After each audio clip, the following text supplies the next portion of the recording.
The young man Juta, now 17 years old, with a strikingly handsome appearance, tall and incredibly charming. But after his mother left when he was little, his personality suddenly shifted, turning him into a true introvert. One beautiful day, under clear skies and golden sun, Liu Huang calls young Mango to say goodbye. Meanwhile, Juta's father calls him to announce his plans to remarry.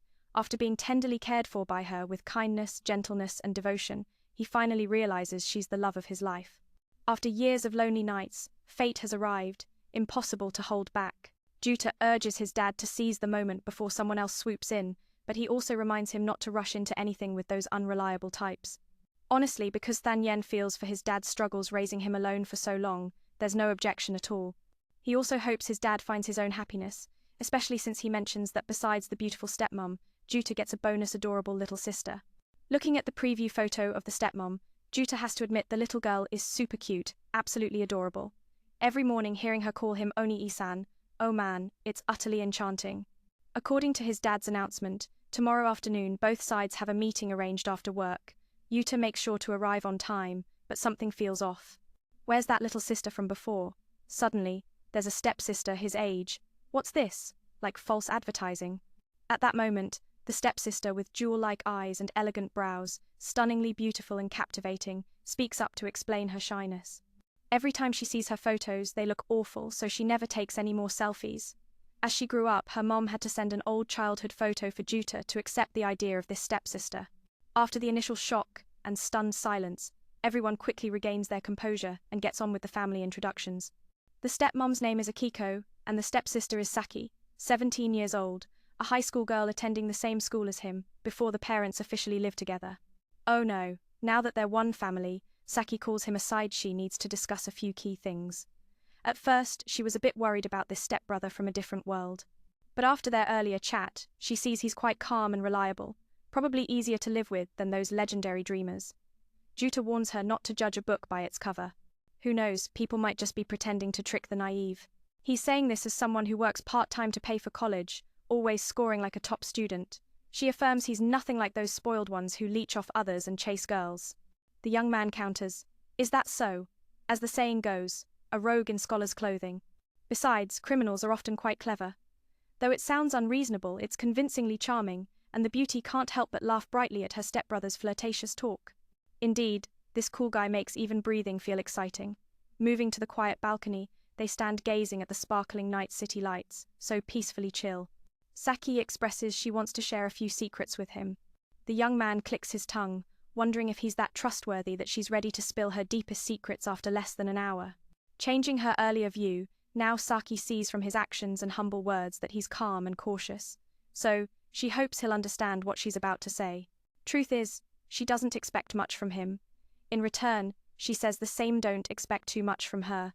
Dealing with smart people makes things so effortless. Even though Juta tells her not to worry, he gets her fears, saying little but understanding a lot.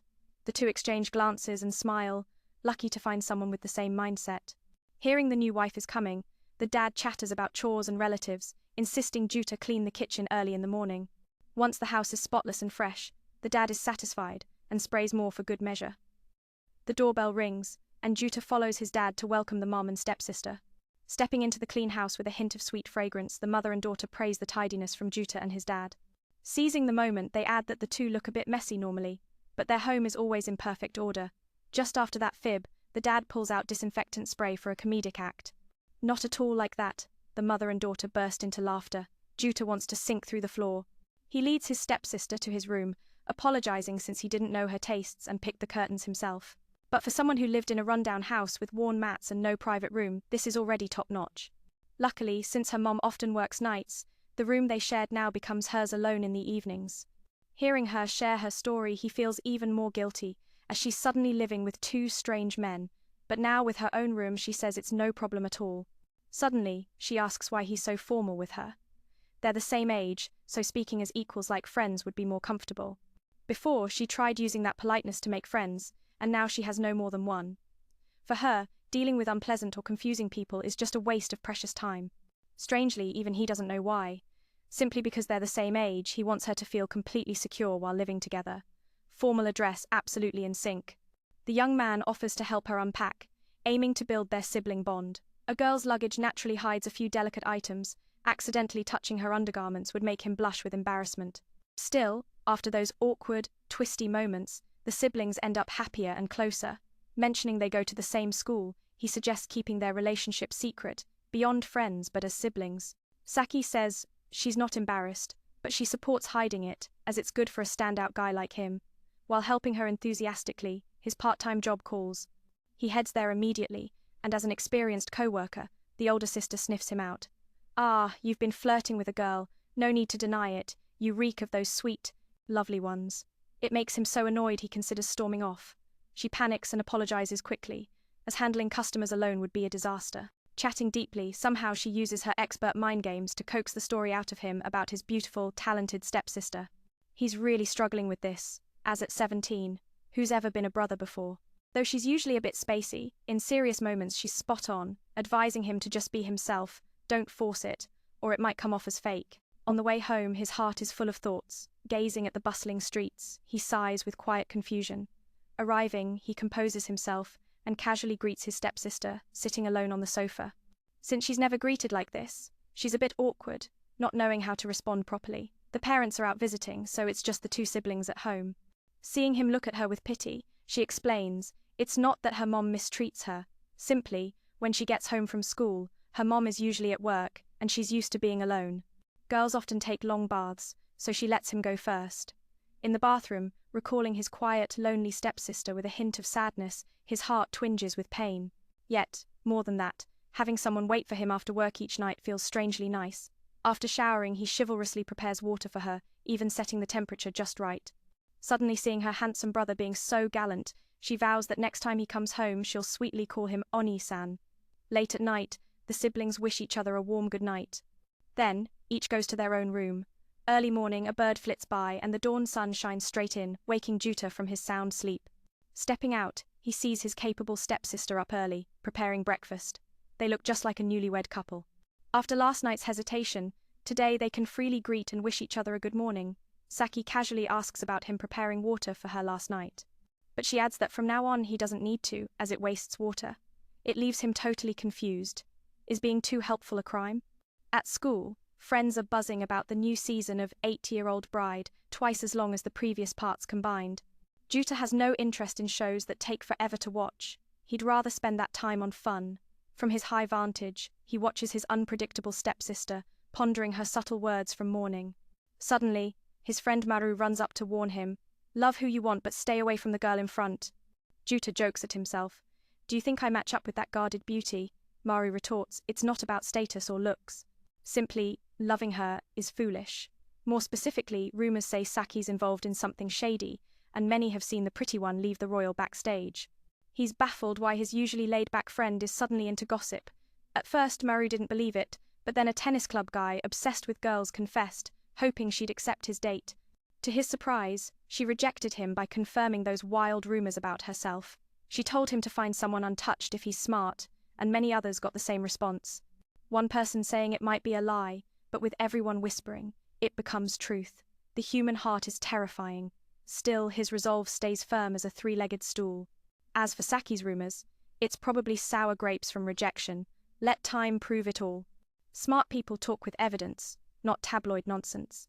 In PE class, the graceful girls are giving it their all to hit the ball, but they miss completely, not landing a single one. That's skill-based failure right there. Utterly disappointing, watching the ladies reveal their flaws. Bored, he turns away and accidentally meets his stepsister listening to music nearby. He starts the conversation bluntly. Who asks straight up, "Are you skipping class again?" He jumps in shock. She thought it was a teacher catching her, but it's her mischievous brother stirring things up. Removing her earphones, she teases loudly, "Planning to lecture me as the big brother now?" Denying the silly conclusion, he explains her face looked suspicious, so he was just curious.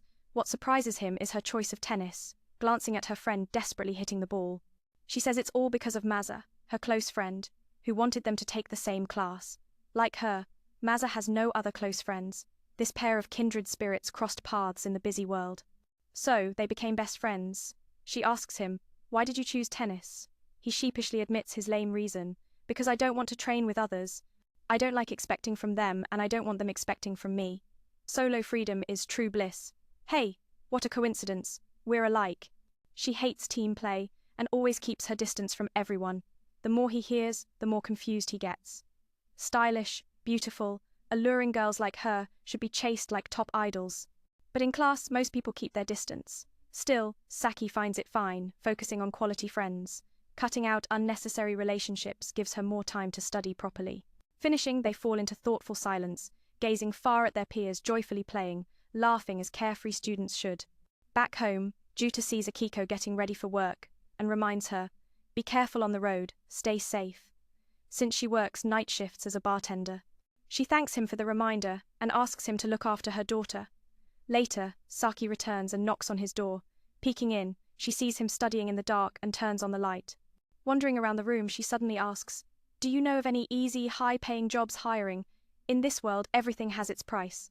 No work, no gain, it's just not possible."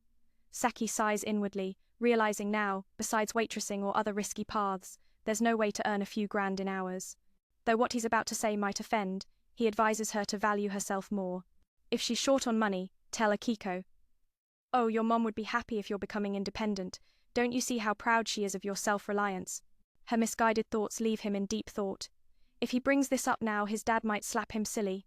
In the end, chatting more, he realizes his innocent stepsister just wants him to find her a part-time job. His mind went dark, assuming the worst like she was into something shady, so he went all out advising her. He bows his head in apology. "I'll behave from now on, no more mixing up stories." As per her request, the siblings warm up the food and have dinner. Saki doesn't blame him at all for earlier. He thinks that way, and she understands. For her, self-image is her weapon in society. Like her mom, who's very beautiful but only finished middle school. Though Juta sees it as normal, outside, countless people gossip behind her back. Still, her mom believes that if you're not smart, beauty is the way to earn a living. She's said that many times. But Saki disagrees. Even a smart person with an unappealing look gets ignored. People with good looks, even if foolish, can easily leverage their charm to gain the status they desire. So, if you ask, is appearance truly that important? Saki firmly believes it's incredibly essential. Even relying on someone else might lead to criticism, labeling her as a beauty who only leeches off others. If she strives for self-reliance and rejects depending on men, they mock and belittle her, which is truly heartbreaking. That's why she always works hard to become perfect in both studies and appearance. Though it's exhausting, she wants to be independent and leave this place after finishing high school. Gradually understanding his sister's feelings, her brother supports her and promises to find a suitable part-time job for her. Normally, Saki hates owing anyone, even her own siblings. She wants to do something in return for him, keeping things balanced and mutual. Being as smart as he is, he understands this better than anyone. At first he thought to tell her not to be so formal, but at the last minute he changes his mind and asks her to make miso soup for him every day. It's been a while since he had homemade soup, and today, it tastes absolutely delicious. He's quite busy, and adding cooking duties might overwhelm him, so he hesitates to ask. Saki happily agrees since she usually lives alone and doesn't mind cooking, and just like that, their deal is officially sealed. The next morning, Saki keeps her promise by preparing a fragrant breakfast. She serves it to the whole family. Afterward, he heads to his part-time job with a full belly, ready to burn off the calories.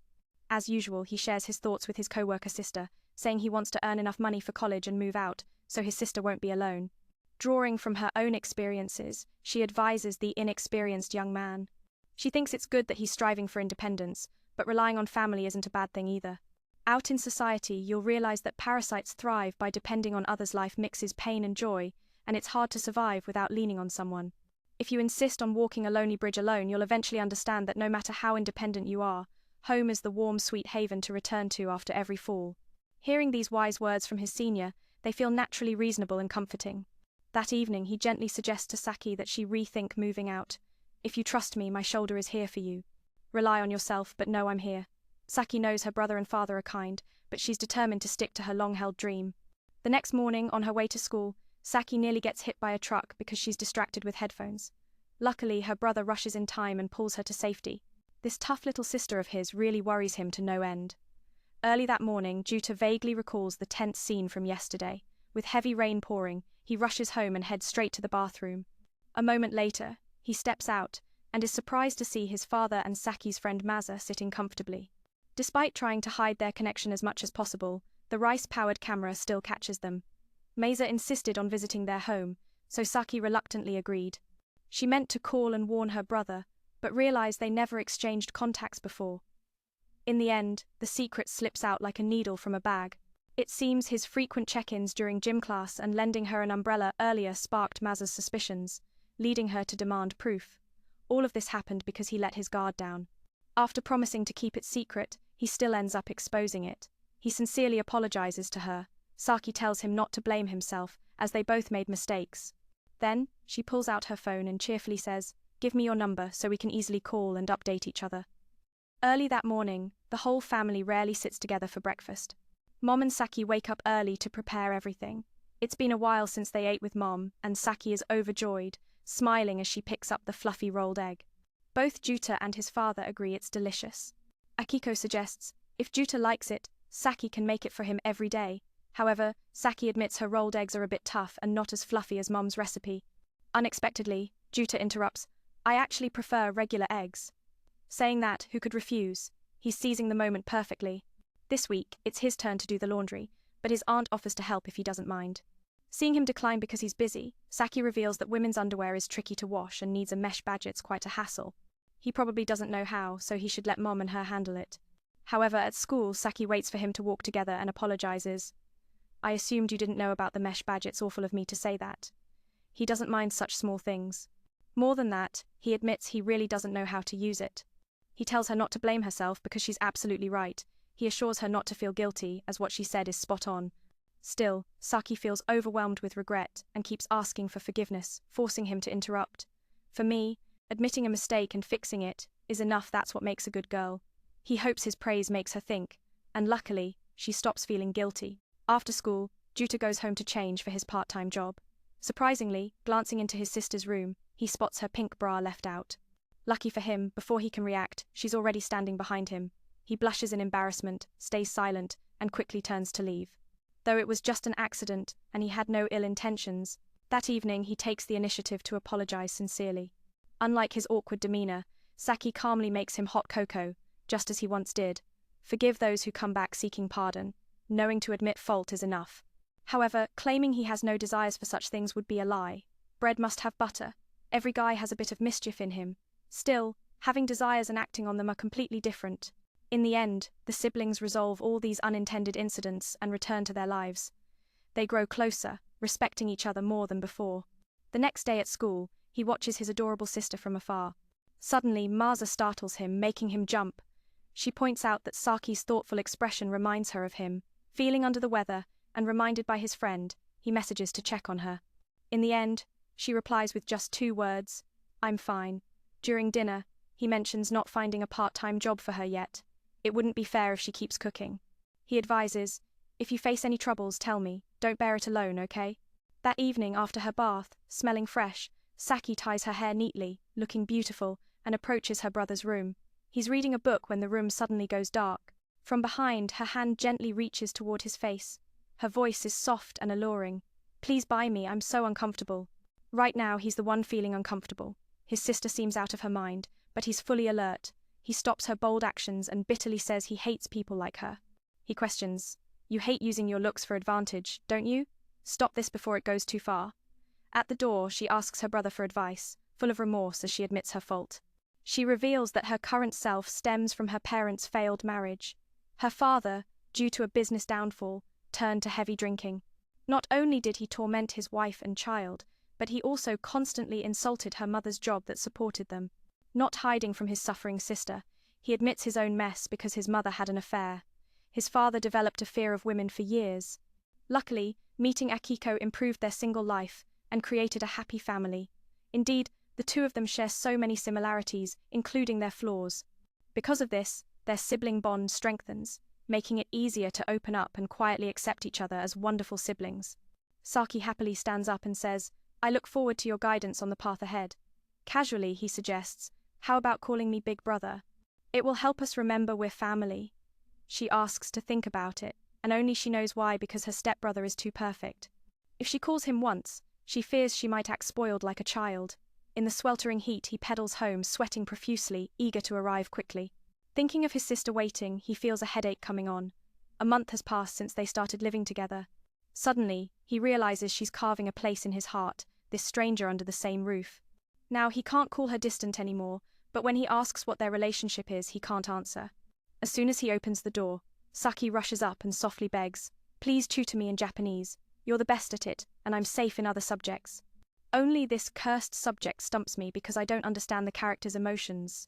As a result, I can't write any analysis." He's a bit surprised, as he thought she was great at reading others' feelings, always changing for him. Actually, it's the opposite. Because she doesn't understand others' emotions, she has to change herself. If the first exam is under 40, the next one needs at least 80 to pass safely. Failing twice means summer remedial classes, and after the exam she might still pursue her path of self-sacrifice. Currently, her score is 38. Tutoring this special student is quite challenging. Even so, he promises to teach her with all his knowledge. Looking at her test, the reading comprehension part is stable.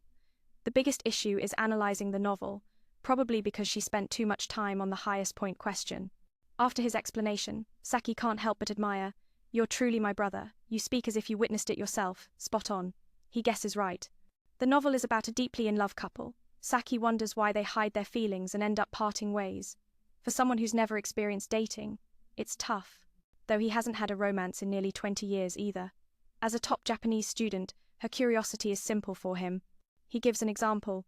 Like when both fear that taking the next step will ruin their friendship.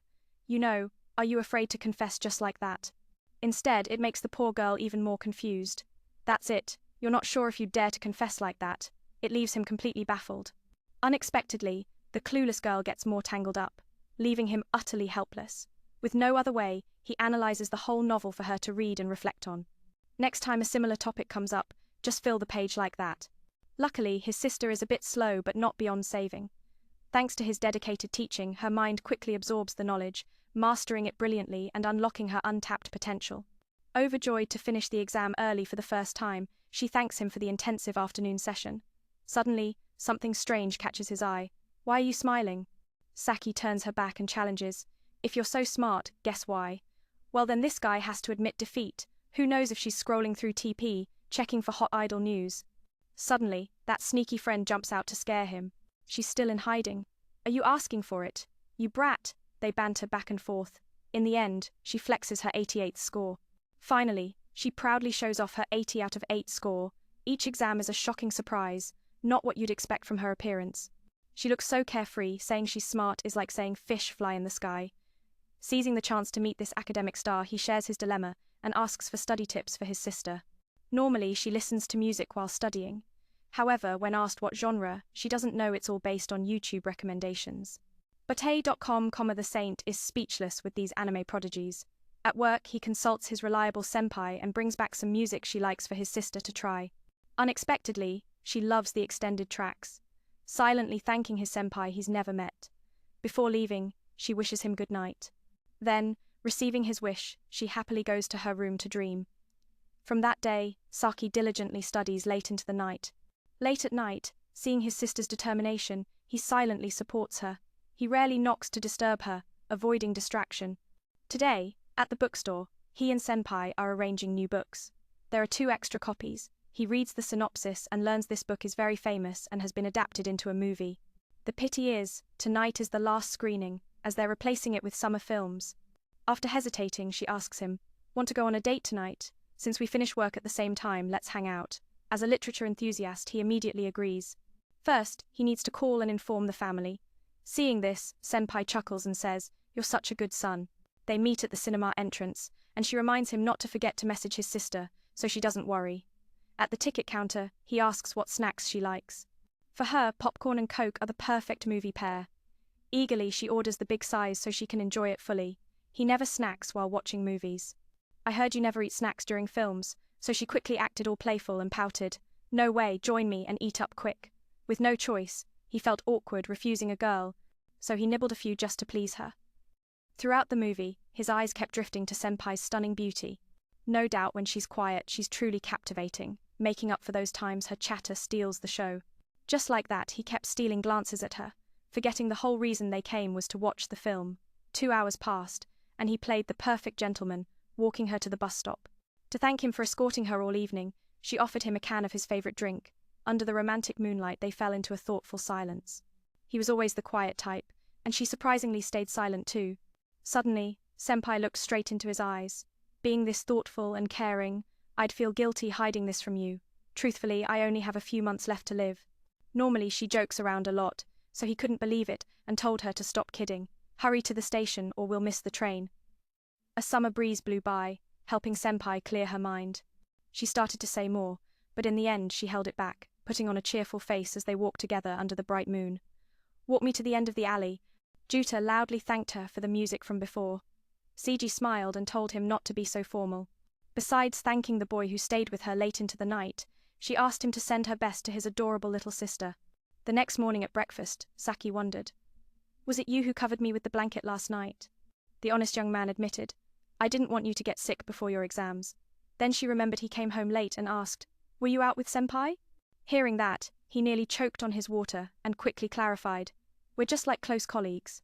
Setting aside the romance talk, knowing the film he watched was based on a book, she wanted to buy one to improve her weak writing skills. As soon as Seiji saw Juta appear, she asked him to help organize her things, because she needed to go help her sister find books. Coincidentally, that girl was Saki, who had come for literature books. Spotting his crush, Juta rushed over to introduce the two so they could become friends. They say the sister next door is incredibly beautiful, and seeing her now, it's true beyond words. Juta is one lucky guy. After helping her sister pick out books, Seiji packed up happily and smiled warmly. "Bye for now, see you soon." Later, in the break room, she kept praising Saki's otherworldly beauty, and she warned Juta to watch over her carefully, or he might lose such a gem.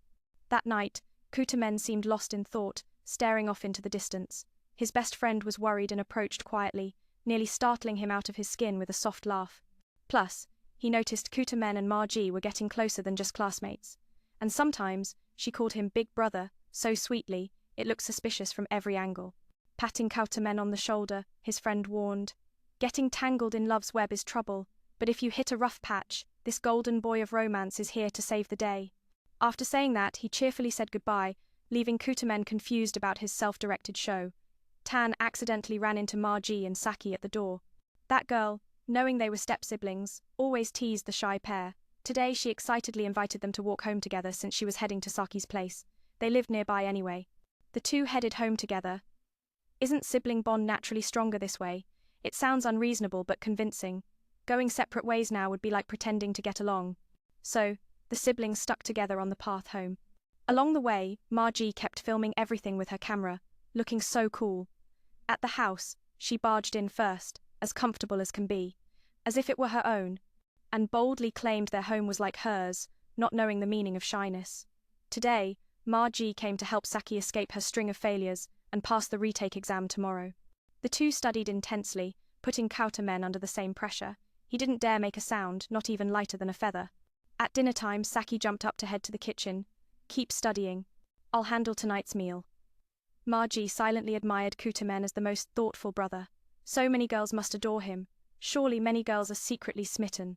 Watching Kutamen in the kitchen for half an hour without starting, Marji curiously ran over. That curious girl loves to snoop around, eagerly dashing over to check things out.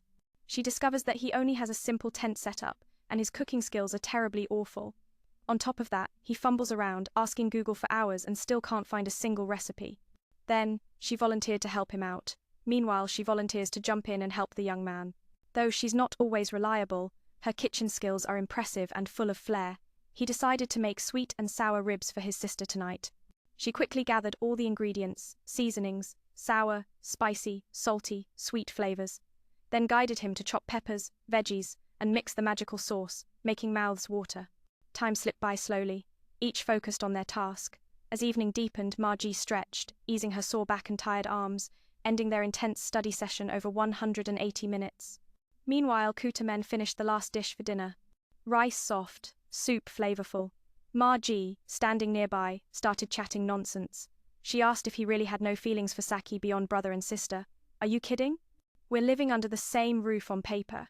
She insisted it was fine, if you like someone, go for it, as long as you're not blood-related, it's all good. "Wait a minute, why are you so fixated on me and Saki?" Marji was just as puzzled about it. Lately she's noticed Saki using more perfume. Luckily, Kutamen has a stuffy nose right now. If he admitted smelling it, she'd label him a sly flirt without a second thought. From Marji's observations, last year Saki would just wipe sweat with a wet cloth. Using perfume to mask scents is new. She's seen her friend do it, all small things blown out of proportion. He commented that living with the opposite gender means you can't be as free as living alone.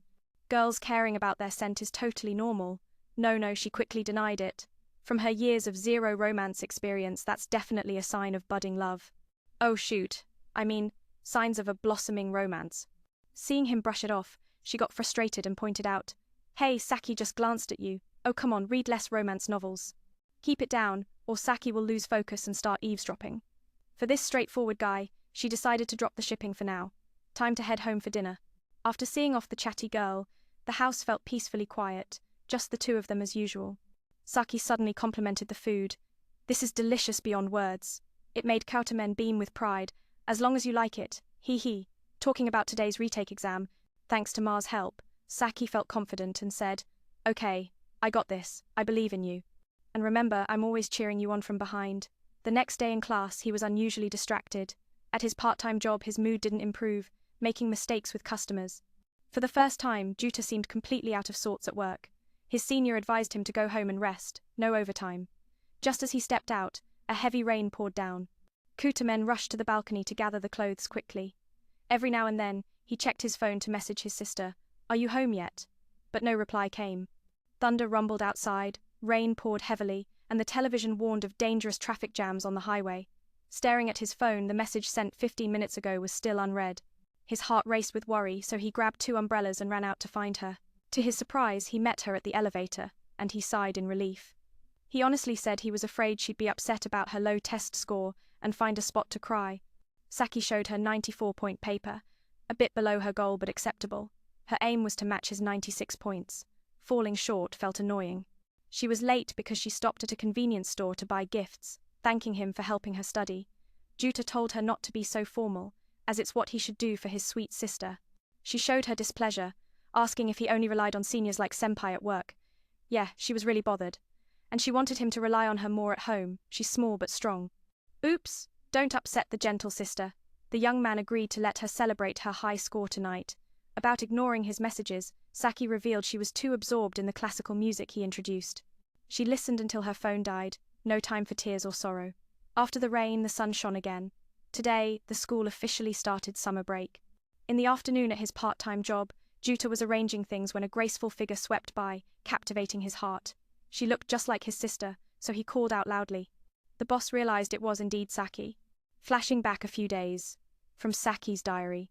Thursday, the 16th of July, Saki never understood the tough literature questions in the books. Though she knew she should focus on key parts to answer, she couldn't do it no matter what. But thanks to Juta, her stepbrother, she overcame it. Honestly, there were times she wanted to give up, but he gave her hope to push through her weaknesses. Friday, the 17th of July, she found the music he introduced amazing. He tried so many ways to help her learn best, and she's truly grateful. Thanks to him until the day he went to the movies with CG late at night. Grateful to him with CG, until the day he watched movies with CG at work and came home late. Every time she lay in bed and closed her eyes, unsettling thoughts raced through, keeping her awake. Her mind kept replaying what happened between them. For example, him getting introduced to classical music by her, which should be normal, but it bothered her. She even wrote every detail in her diary. She felt she was overstepping by judging her brother's private life. Yet, that jealousy lingered, trapping her in confusion. One late night when he was out, she waited for a message. But until midnight, her phone stayed silent. Images of him working overtime with his senior flashed in her mind. Her heart tangled like threads, waiting in the living room until she dozed off. When she woke, a thin blanket covered her, probably from him to keep her warm. The warmth spread through her body, easing her a bit. That jealous frustration faded noticeably. One day, shopping for books, she spotted her brother with his senior. Seiji, such a beautiful name, and they looked perfect together. If he were with someone like that, he'd be so happy. A strange thought sparked. With her competitive nature, Saki wished to be like his senior, by his side in his work he loves. But suddenly, Saki felt afraid. If he found out she wanted to work with him, he'd be creeped out. Even though they're close step-siblings now. Before the retake exam, she was grateful to Ma and him for their help. Saki wanted to sleep early to wake up fresh and ace the test for the awaited summer break. The sweet and sour ribs that night tasted amazing. The next day, after the tense exam, Saki held her score sheet. Now, she'll enjoy summer break properly. And work part-time diligently to save for living on her own. On the way home, passing the bookstore, staring at the job poster, the manager approached. Unable to resist, she agreed to a quick interview. Though she had no prepared answers, she planned to practice at home. Afraid her brother would find out, she dropped it. Returning home in the heavy rain, she racked her brain for an excuse. If he asked, she decided to lie about going to a far Vinmart for shopping and ignoring messages because her phone died, but she keeps pretending her phone is dead to make up for hiding her secret interview. She picks the finest, most tempting ingredients to cook up a lavish feast just for him. Who knows, if he savors this delicious meal, he might just forgive her. And if not, well, he'll have to agree anyway. Lying so much, the feelings in her heart grew stronger, making Saki feel an unexpected wave of fear. She knew the emotions she held for him, could describe it in just one word, yet she hesitated endlessly, never daring to write it in her diary. She feared he might discover it, dreaded facing him at their part-time job, but felt a quiet relief knowing her heart would escape the nightly unease of him being with that super-charming manager-sister. Those hidden feelings buried deep in her diary needed to be guarded fiercely, like a secret flame no outsider should ever read. Just tuck it away in the deepest drawer, and bury her emotions tightly within. She comforted herself. Things will settle down eventually. Saturday, the 22nd of August, a rare morning where the whole family gathered for a joyful breakfast together. Saki gently served the rice, inviting her brother, dad, and mom. Seeing this, it felt odd that after months together, they still called each other by last names, so distant it was worlds apart. Mom suggested she try calling him by a more intimate name, making the girl blush furiously, shaking her head in refusal. It's best to keep things as they are now. After breakfast, seeing the siblings busy with part-time jobs, Dad wondered why all summer they'd been so focused on earning money. Students should experience life after all. Cherishing youthful memories is truly precious too. He suggested they plan a healing trip with their close friends, but these two are introverted by nature, never really close to anyone. Saki hangs out with Maza sometimes, but she doesn't like crowds either. After the meal, she took the initiative to go to his room and set clear boundaries between herself and Maza. Though they chat often, it's just at the friend level, nothing like summer invites for trips. Visiting home was just because she was curious about him. After conveying that, she bid him farewell and headed to her part-time job first. After a tough week of work, Saki was starting to get used to the job. Even her senior sister had to admit she learned quickly and was incredibly attentive and detailed. Suddenly, a customer wanted to buy that hot-hit comic book, but she couldn't find it anywhere. When his sister faced trouble, it was only natural for her brother to help. Seeing the situation was tricky, he led her to the back corner shelf, searching thoroughly. And there it was, the last copy hiding there. What a dreamlike find! Afraid the customer might wait too long, he urged her to take the book to the register first. That evening, on the way home, he casually explained it was just his intuition and years of work experience guiding him. If it were the seniors, they'd probably find it even faster. Wow, the weather shifted from summer to autumn in a flash, like a broken air conditioner. Saki stepped outside to cool off. Due to Zakiko mentioned she handles heat poorly. As a kid, every summer she'd cry and fuss, demanding to go swimming or get ice cream. Now, grown up, Saki has changed so much, becoming a calm and understanding girl. It's truly reassuring. He knew that because she once shared how Mom had to work twice as hard to give her a comfortable life. In the free afternoon, while reading a book, his friend called him to a cafe for casual chat, and casually asked if Margie had messaged about going swimming yet. Hearing about it for the first time, he acted like an ancient relic, shaking his head. I have no idea. Oh, well, it hasn't come your way yet, but I'm sure Margie will send the invite soon. Finishing another full day of work, the siblings wrapped up their journey, walking home side by side. The silence along the way felt a bit awkward, so he started a conversation. Has Margie invited you out yet? Seeing her suspicious and confused look, he explained he heard it from someone else. When Saki asked if he wanted to join, he said clearly, "In a lively crowd like that, an introvert like me would just feel out of place." Taking in his thoughts, Saki advised him that if he doesn't like it, there's no need to force himself. And naturally, like him, she hates noisy places, so if anyone invites, she'll politely decline. Back home, Saki rushed into her room and locked the door tight. The discomfort she'd felt for days, she finally knew why. It all boiled down to one big fiery word: jealousy. Flashing back. As a child, Saki would adorably beg Mom for ice cream on hot days with the cutest puppy eyes. Now, she could go to the fair, but dinner was coming, and she'd end up too full to eat. Spoiling her too much might spoil her, so Mom cleverly said, "Tonight, I'm making beef stew," and she agreed, behaving and heading home for dinner. In return, Mom promised to take her swimming tomorrow as a treat. Back to the present, Juta was washing dishes and asked Akiko, who was enjoying ice cream, "I want to know more about my little sister. Is she really annoyed when others plan things and invite her out?" "Oh, Is this an interrogation to set up a date with her? Embarrassed, he quickly explained, but the more she heard, the more suspicious it sounded. Pausing the teasing before he got too uncomfortable, Aunt nodded. Yes, she's good-natured but quite independent. She always likes to make her own decisions in everything. Speaking of outings, Aunt felt guilty for being so busy with work, not having time to take her out like before. Now, with a super reliable brother, Aunt hopes he'll take over and care for her more. Occasionally advise her to rest and unwind from stress. If she gets mad, don't worry, Aunt knows the full list of what she likes. I guarantee she won't stay angry for more than half a day. Accepting Aunt's request, after washing the dishes, he knocked on her door to ask about the outing. No matter what anyone says, her stance was firm as a three-legged stool. 1 is 1, 2 is 2, no more words, she's not going. Whoa, don't get heated. I'm just here to ask for Mara's number. Thinking about it, a little summer fun might be good, so he said he'd join the group. But Saki refused outright, reasoning, giving someone's number without their consent is totally wrong. Carrying a whirlwind of confusion to cram school, he spent the whole session sighing, not absorbing a single word. On the way home, he bumped into his senior sister from the study center, and they chatted to ease their minds. Earlier, walking down the hall, he overheard her being scolded by the professor, so she must be feeling down. Oh, she admitted she was sad, but luckily running into him here, a few light-hearted jokes and she's smiling again. What a way to treat someone like a clown. They were probably chatting happily when suddenly Saki appeared in front, witnessing it all. She smiled at the pair, but inside, storm clouds raged. Caught in the act of this public affair, he was completely ignored by his wife at work that day. That evening, starving, Juta opened the fridge and found she'd prepared rice for him. Just as she walked in, she casually showed him how to microwave it for the best taste. Grateful for her thoughtfulness, in return he offered to make her a black coffee, no sugar, to stay alert.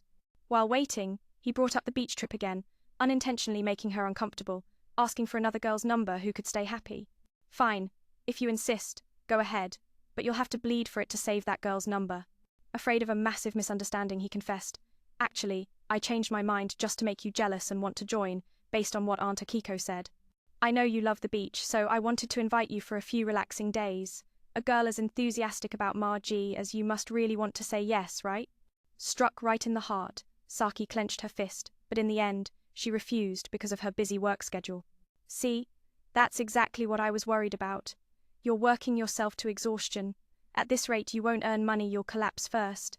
No matter how much he pleaded, her pride was too strong, she wouldn't budge. Finally, she wrote Mardar's number on a paper and left it on the table before heading to her room. That whole night, she tossed and turned until 6 a.m. before drifting off. With panda eyes, she greeted her brother in the morning and panicked. Oh no, I haven't made breakfast for Dad yet. He reassured her not to worry. Dad already grabbed a quick bread and left for work. In that case, let me cook noodles for you. Juta objected and made her sit. Today's an exception, I'll cook for you. Your job is to eat up and then sleep in, so you're ready for work tonight. Saki obediently sat and waited. Being a terrible cook, he took forever to whip up 2 slices of toast and 4 pieces of cold meat. A simple breakfast, but she savored every bite. Paired with a warm, sweet milk, it left her feeling refreshed and comforted. After a night of thinking, she had a breakthrough, did a complete 180, and agreed to go to the beach with him. One decision, 2 happy hearts. He joyfully promised to swap shifts himself so the trip would go smoothly. A little effort for each other, and the siblings were back in harmony. From her perfect 10/10 view of her stepbrother, Saki saw Juta as someone who always stayed neutral. Her troublesome personality was just something he chose to accept. Juta had no biases or flaws toward her. He knew and cherished all her efforts. He understood her completely. Thinking that, her curiosity to know more about him grew, along with genuine feelings deep inside. She wanted to learn everything about him more than anyone else. Now, she realized she had fallen for her stepbrother. He's the type who notices the little details. She might take 10 minutes to find a book, but he could handle it effortlessly in half a beat. So quick, so daring, so cool. But when he mentioned his senior found it in under 5 seconds, she felt a twinge. Why mention another girl after being with me? Who wouldn't feel a sting of jealousy? After calming down, she admitted to herself how petty and selfish she was. She's nothing to him, so she has no right to judge or get angry over nothing. On the day the air conditioner broke, when he asked about swimming with the group, she, little Saki, vented her irritation. It was so bad she didn't dare recall it, always reminding herself to try harder than others. Saki couldn't waste time on frivolous things. She refused him harshly to stop him from bringing it up again, then stepped out with a heavy heart to catch some fresh air. Hoping to clear her mind, she was surprised to see the perfect pair flirting right in front of her. The sight of him walking and laughing with her made Saki's heart silently bleed. With her graceful eyes and calm long hair, they looked like a match made in heaven, beside the modest guy. On the train, she pondered heavily. Does he like girls with long hair? If so, she's glad she never cut hers short. After those thoughts came sadness. Later that evening, he eagerly invited her to swim with the group, making promises, but she wondered why he cared so much. She's not free, she has work, studies, and is exhausted beyond words. In the end, her most heartless answer slipped from her lips. Late at night, curled up, she recalled the past, remembering how Mom once supported taking her to the beach, but due to family finances, it was too luxurious. She didn't dare ask, just like before, refusing Mom to save costs. The disappointment in Mom's eyes, her face full of letdown, mirrored his earlier expression. In her mind, she imagined, if she'd gone with Mom back then and met Dad, leading to this life, she'd invite him to play on the white sand beach under golden sun and gentle breezes. Fate brought them together. She was sure she'd proactively ask him to join, afraid of missing that memorable trip with her stepbrother. Fear gripped her that she'd lose that joyful adventure. After a sleepless night, Saki completely changed her mind and agreed to join. Sitting in the car, reflecting on that fun day, Saki was glad it wasn't as bad as she thought. Once, with Mom at the zoo, Saki praised the yawning hippo as super fun. She smiled brightly, pointing it out to Mom, creating an adorable moment. Before leaving, she wanted a hippo plushie, so Mom indulged her and bought it. Hugging the cute plushie in the car, she giggled the whole way home, looking utterly adorable. That zoo trip was a blast, and today's beach day is just as exciting. Normally, she's bad at socializing, a true introvert who doesn't easily start conversations. Today, thanks to him becoming the bridge, she connected with friends effortlessly. When something bothered her, he spoke up straight, avoiding grudges and keeping things smooth. Of course, that's one of his golden traits that made her heart flutter. That whole day, Saki experienced true fun with friends swimming, playing games, and laughing freely. It's rare for Saki to enjoy herself so fully. She noticed he always worked to keep the group's harmony, never trying to stand out or show off like other guys.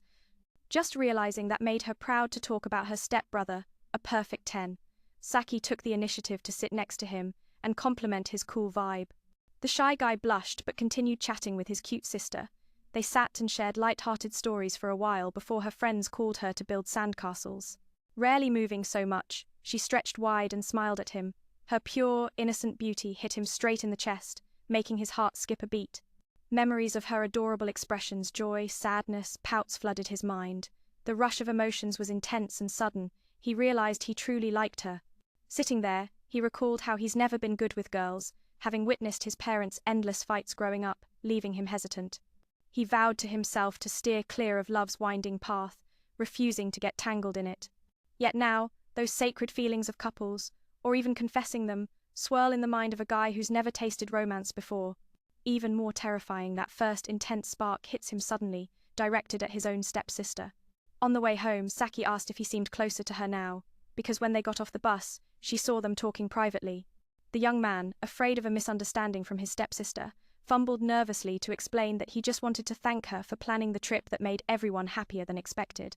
Saki admitted she especially loves the water. It had been ages since she swam in the sea, and oh, it was thrilling beyond words, big brother.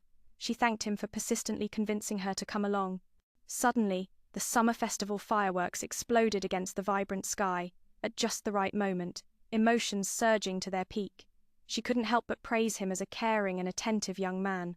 She realized that if she stayed silent now, she'd never get another chance to say those bold words in her life. Taking a deep breath, she continued her compliments, saying he always has such thoughtful and comprehensive insights.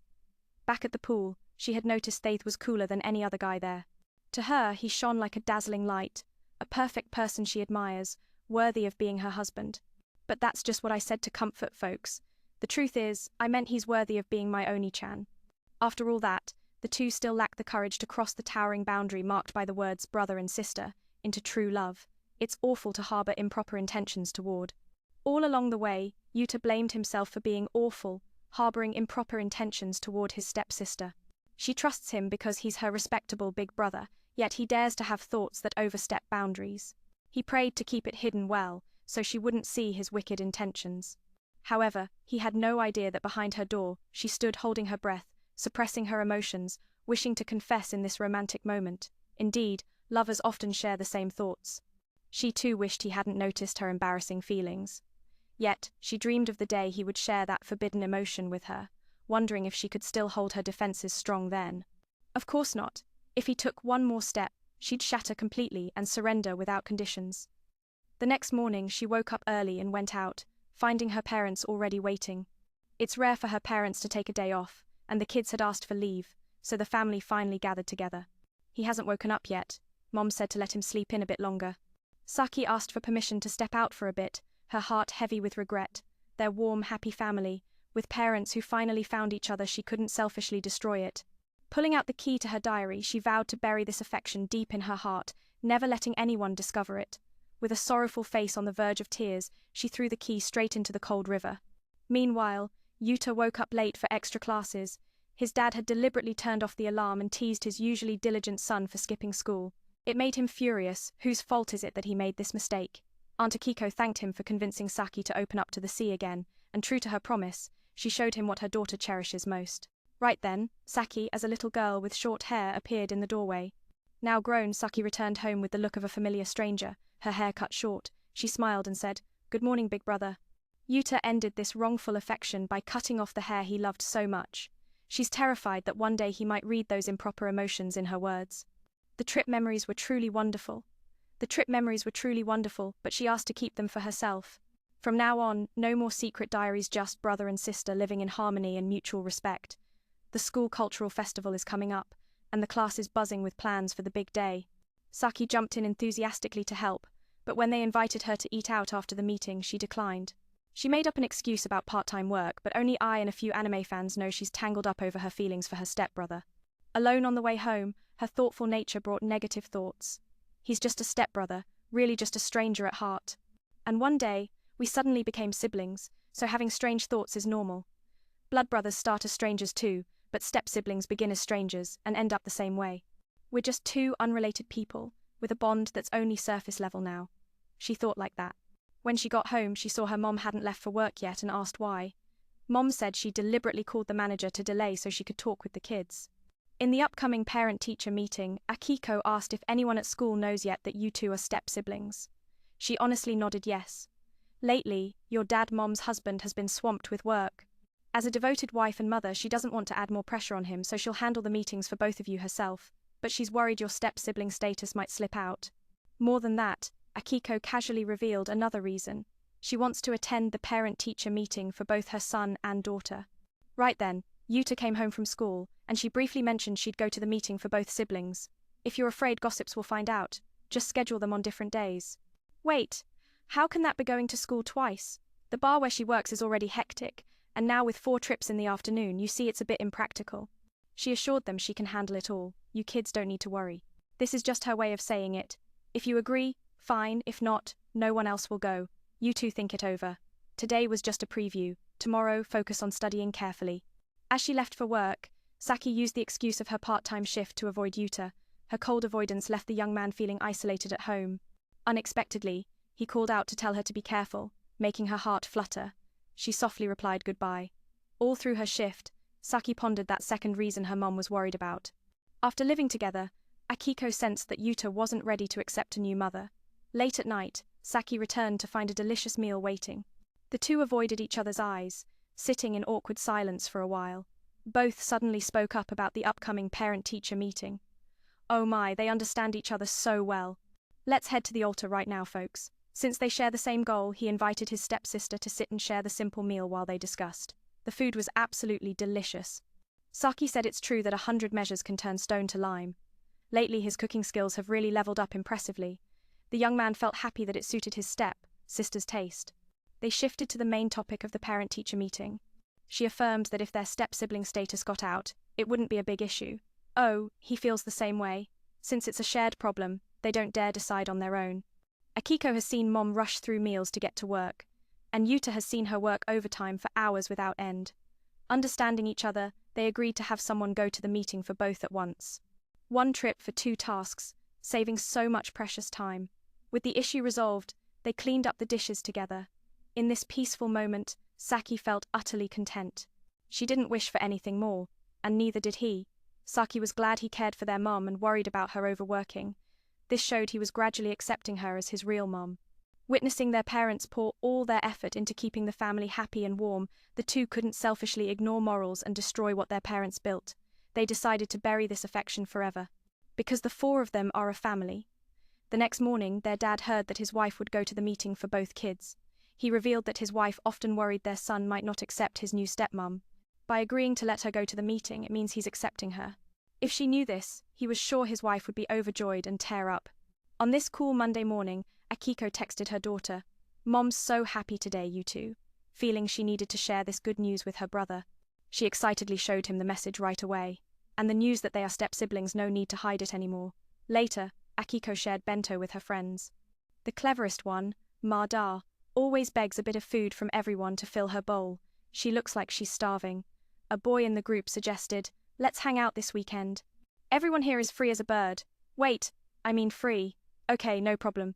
What about Markan? Is Saki busy with work or studying?" That day, Saki has off work. But whenever she has a day off, she wants to study. That sounds tough. Just as the group was stuck, the mischievous smart guy suggested, "How about a study group at the library?" How boring. Margie offered that her house is quieter than a deserted temple, perfect for a wild party. Saki agreed. So, the group unanimously planned the weekend meetup. As they left, the playful Marchi pulled a silly cow prank, making everyone laugh until their sides hurt. Witnessing that scene, Yuta felt a mix of disappointment and quiet irritation. He was jealous seeing her happy with others, but had no right to interrupt, carrying his gloomy mood to his part-time job. Seeing the younger guy silent, his senior sister asked, "Why so down, kid? Probably because you haven't worked the same shift with your sister lately, right?" The young man snapped back, "We're siblings, don't be ridiculous." Pressing on, she said, "It's step-siblings, right?" "What step-siblings?" "On paper, we're family living under one roof." She pretended to back off. The chatty sister suddenly ran into the glasses-wearing sister from the study group. Last time, thanks to the name tag on his shirt, she learned his name and introduced herself as Gao.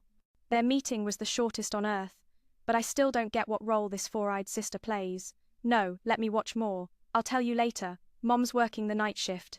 Yuta came home late, so tonight, only Dad and she are eating. After cleaning up, she dried her hair and paced anxiously, waiting for her brother, just to keep distance from him. She wrote a note with instructions after preparing the mixed rice. At first, she only wanted them to maintain a proper brother-sister distance. However, things spiraled far beyond her control. It made them seem like they cut ties completely. She hated that situation and didn't want it to happen. If it did, it would hurt more than treating him like a stranger. Would she regret her decision? The day of the parent-teacher meeting arrived. Akiko returned from her night shift and eagerly prepared neatly. Dad worried that she hadn't slept all night and would be tired, but she told him to relax. Staying up late is her specialty. More than that, Yuta's meeting is at 4:20 p.m. and Saki's at 4:40 p.m., so at least now she can nap until 2 p.m. Afraid of oversleeping, she set the alarm carefully and asked her husband to call if she slept too deeply. In the afternoon before the important event, Yuta went to the library to kill time and unexpectedly met Marzar. She asked about his meeting time, then mentioned that Saki just went home to get something she forgot. In reality, that was just an excuse. She wanted to go home and wake her mom on time. Tailing Yuta like a shadow, Mara casually asked if he likes Saki. "Are you crazy? They're siblings, for heaven's sake." "That girl has modern ideas. Siblings aren't blood related, so why not cross that line? But you always use polite language with her." "You two seem so distant," even though she hit the mark. The young man still denied it all strongly. Soft sunlight filtered into the library, lighting up their faces. She gently said, "Then I'll ship Saki with someone else." It left the young man frozen for a moment. After a brief daze, he quickly composed himself and told her not to ask him, because only Saki can decide. Sensing he didn't want to continue, she knew to drop the sensitive topic. She ended the question at the right time. In the afternoon, Aunt Akiko arrived right on time. Yuta personally led her to the teacher's room. On the way, she observed and learned that her two kids rarely meet at school. Besides, she praised her son for being handsome and kind-hearted. "He ignores pretty girls like it's nothing impressive, son." The young man revealed that girls these days are crafty. One slip, and you're falsely accused with no way to defend yourself. In a flash, they arrived before the meeting. Akiko, in a flash, they arrived. Before starting, Akiko smiled and promised Yuta, "I'll do my best." The young man gently thanked her. After everything, listening to the teacher praise him, she felt so proud. However, when the teacher said it's all thanks to good parenting at home, she suddenly felt awkward, afraid the teacher might misunderstand her as his mom. She was about to explain their stepmother and son relationship. Then Yuta spoke up. Yes, Mom teaches me very well, saving her from the awkward spot. Wrapping up, the teacher was very reassured. Yuta could get into any top university he wants. The teacher will support him fully. Ending Yuta's meeting, Akiko thanked him profusely for the unexpected save earlier. Just then, Saki came to pick up her mum for her own meeting. She had overheard the whole cheerful conversation between them. It's Saki's turn now, not flowing as smoothly as her flawless big brother's. At the start of the semester, the teacher was deeply worried about Saki. At the beginning of the semester, the teacher was very concerned about Saki due to all the rumors about her behavior. Thankfully, time reveals everything, and now the teacher sees the full truth clearly. After observing Saki throughout the semester, the teacher realized it was all baseless rumors meant to tarnish a young girl's reputation. Many teachers complained about Saki's vibrant way of dressing, after all. As fellow women, the teacher understands the heartfelt desire of girls to look their best. Still, she had to remind Saki to keep it in check and behave within the bounds of a high school girl. Next up, plans for the future regarding her grades. The teacher noted that literature was her weakest subject, but Saki has improved a lot this term. The teacher asked Saki about her plans for choosing a school. Saki said she prioritizes schools with low tuition that still offer good job prospects after graduation. Glancing over the list of top public schools, the teacher suggested Tsukinomira Girls' School as a solid fit. The teacher hopes Saki will consider it. With her current abilities, just a bit more effort, and she's sure to get in. It has a great reputation, it's a public school, and the costs are low. It matches all of Saki's criteria perfectly. This weekend, they'll welcome students for a tour. The teacher gave Saki the details, so if she has time, she should go and learn more. On the way home, Mom asked about her plans. Saki said she'll go tomorrow and that she can get there on her own. Mom was thrilled to see her daughter taking school choices so seriously. Both kids are doing so well, making Mom so proud. Then she went on about how amazing Juta is, saying teachers think he could get into any school. Saki couldn't help but admire him. He's not just smart, but also so understanding, which makes her heart flutter. The world is such a small place. Surprisingly, the next morning she arrived and bumped into Sister Cg at the reception desk. What a coincidence. She's currently in her final year here. The outgoing sister teased her. If you told me, I would have personally welcomed you at the gate. She guessed Saki was here to hear the professor's speeches, right? At that moment, Professor Iya arrived and asked Sister Cg, "An acquaintance?" Sister Cg warmly introduced them. One is Saki, her junior from the bookstore, and the other is Professor Iya, who teaches her and is a key speaker for today's lecture. Professor Iya stepped right up to Saki, sensing she had something on her mind. If she's not in a rush, the professor invited her to the office for a chat and some tea. Cg was at a loss for words with the professor. She flirts with girls at the drop of a hat. As Saki followed Professor Iya into the room, on the other side, Mr. Men and his grandson arrived at the tutoring session, bowing to Miss Ha. After that, they stayed silent, each focusing on their own problems. Over there, the professor poured tea for Saki and mentioned she often hears Cg talk about the siblings from the bookstore. However, Cg is very careful about keeping identities secret, so she doesn't even know the boy's name anymore. Cutting to the chase, she asked straight, "You're secretly crushing on your stepbrother, aren't you?" Saki refused to answer, instead saying she hates how the professor seems to read her thoughts. In contrast, Iya loves straightforward people. To rephrase, the professor asked if she likes her brother. She might be misunderstanding the question. She affirmed that the young man is a good brother. The professor clarified she meant romantic feelings between a boy and a girl. Saki continued politely, insisting they are just step-siblings. They're only step-siblings, no blood relation. Why make such a big deal out of it? Unable to avoid it anymore, she admitted that she doesn't even know what this feeling in her heart means. On the other side, the lesson ended, and when Miss Ha asked, she learned he was heading to the supermarket for bread. "Oh, we're on the same path. Let's go buy some for class." At the teacher's place, after listening to all of Saki's emotions, she thought for a while and wondered if there might be some misunderstanding. Or perhaps not. What if those feelings are something completely different from romance? According to Cg, Saki is the independent type, though her style is just on the surface. She uses fashion as a tough shell, building a strong disguise, but deep down she's still just a high school student. Her coming here to learn about a top school shows she's serious, not as frivolous as she appears. Even if she claims it's because the teacher suggested it, as a psychology lecturer, she affirms Saki didn't come just for that. Saki doesn't come across as someone who's easygoing or wants others to think that.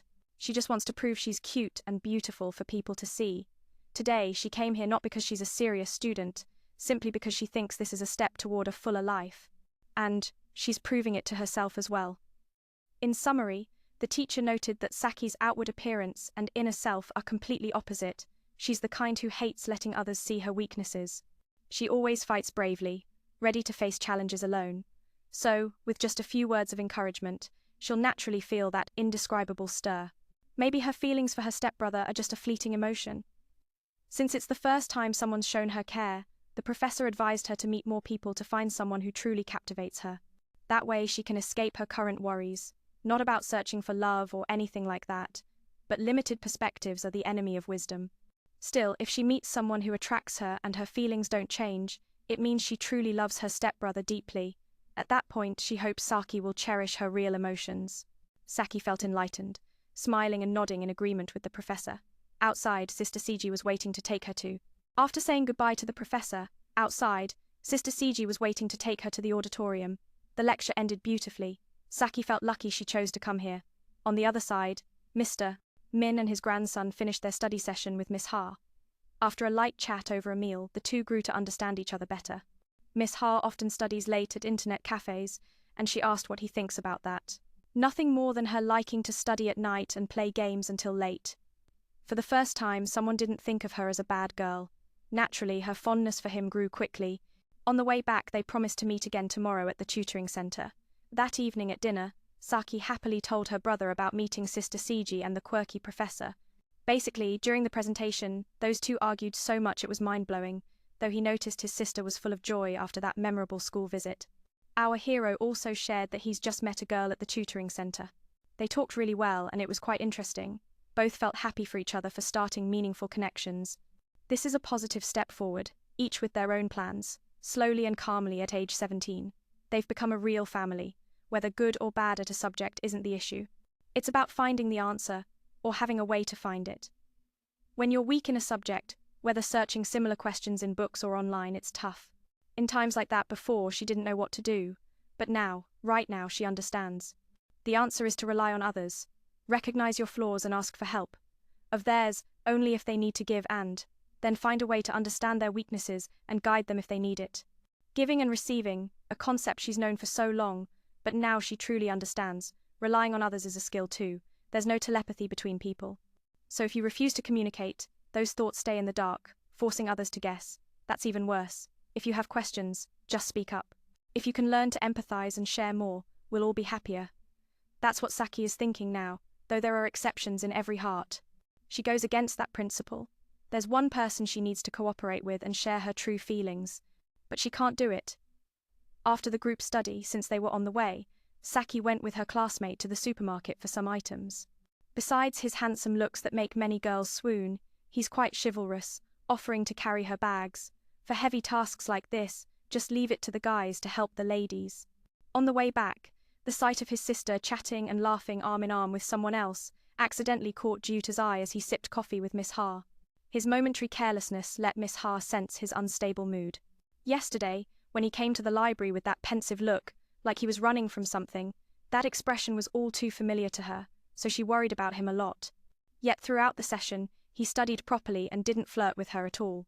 So, in the end, he's probably seeking a place to hide. More specifically, his current trouble is likely related to love. Seeking another girl to escape can only mean it's tied to that tricky thing called love. It's too obvious, like seeking a new love to escape the pain.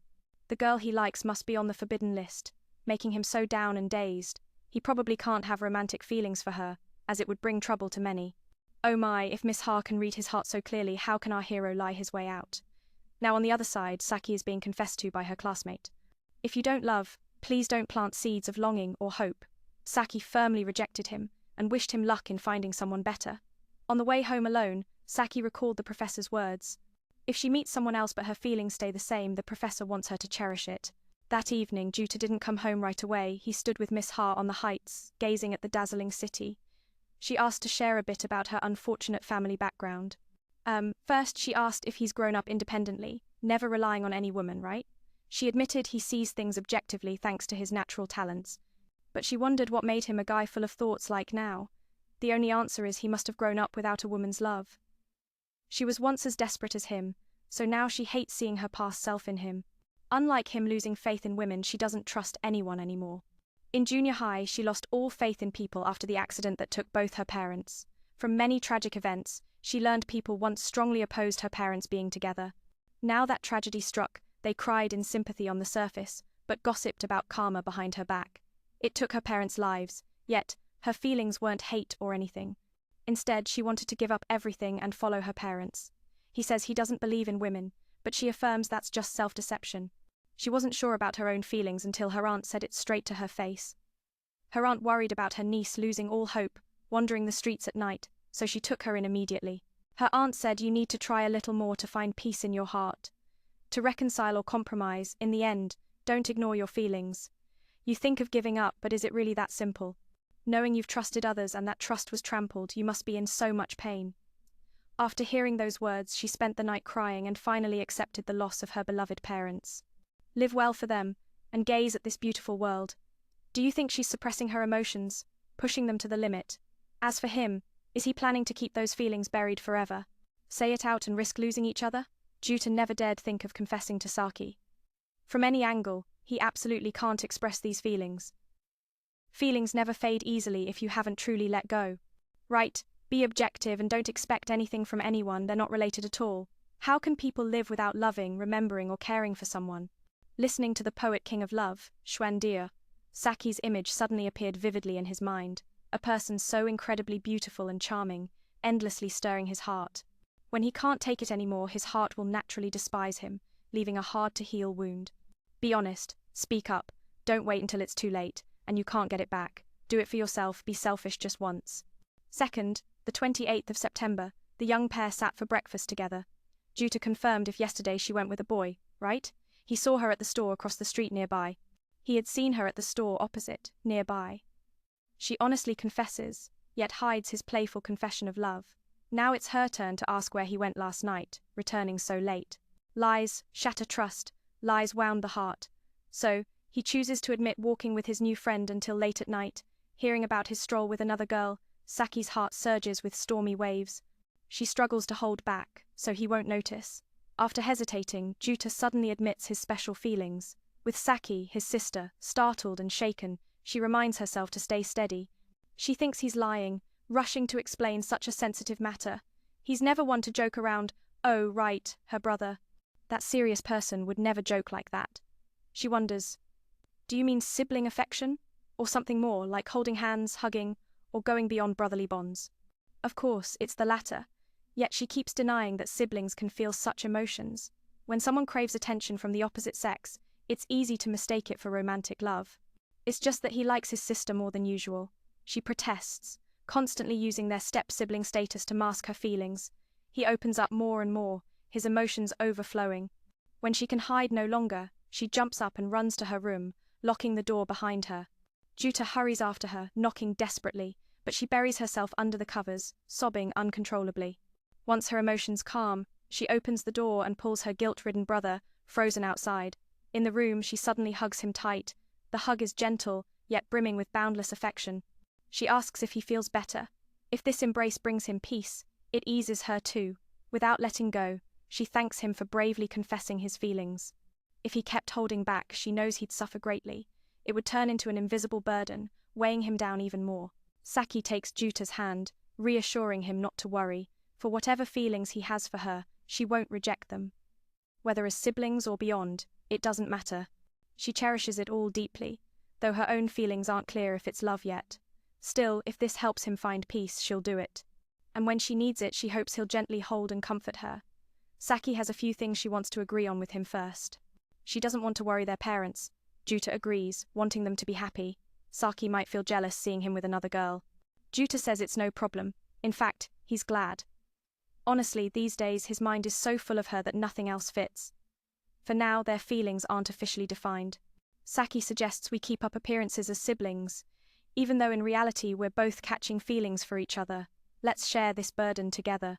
We'll treat each other as special kindred spirits. The more she speaks, the more her emotions burst forth, tears streaming. Saki breaks into sobs. Juta gently takes her hand, vowing from now on he wants to lean on her more, so he hopes she'll lean on him too. In this destined bond, Let him be the leaf, and her the fragrant flower, blooming in a world just for them. From now on, let's carry this together, cherish it deeply. Even without a wedding or children, this gentle hug and tender handhold comforts us all. Thankfully, these two finally voice the feelings they've harbored for each other. It's a satisfying end for the viewers. This part of the story concludes. Friends, don't forget to subscribe and support the channel for more great films ahead.